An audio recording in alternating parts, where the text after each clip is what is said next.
Well, it doesn't take very long for hypothermia to set in if you're out in these conditions for very long without being bundled up.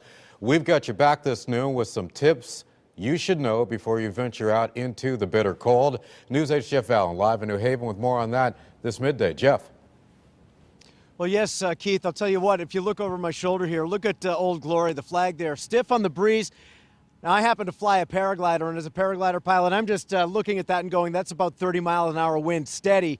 Justin can confirm or deny how accurate I am there, but I'll tell you what, that is a huge part of the problem here. Not only are the temperatures extremely cold, but the wind is staying this bad. So even though we have sunshine, it's very dangerous to be outside for any stretch of time. If you do have to be outside, a couple things to think about. Of course, wear lots of layers. Best if you're going to wear black, wear a very dark color because that sun can actually help you keep warm if you're wearing a dark color that will absorb some of that radiational heat from the sun. Okay, but if you're out driving, remember that could be a danger too, because guess what? If your car breaks down or you crash, you might be waiting a long time with an engine that isn't running or heating.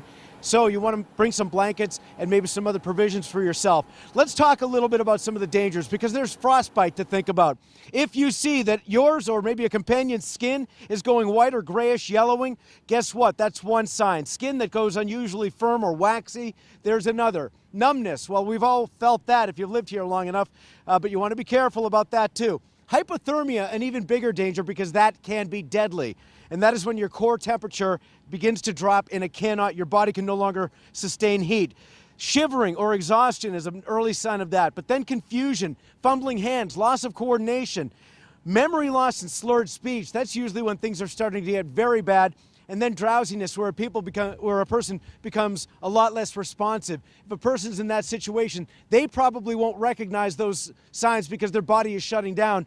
You as their companion might need to spot that for them and get them to a safe place where they can somehow warm up. Those are just some things to think about, but whatever you do, if you have to, go outside, but be careful. If you don't, just stay inside your home and wait this out. We're live in New Haven. Jeff Valin, News 8.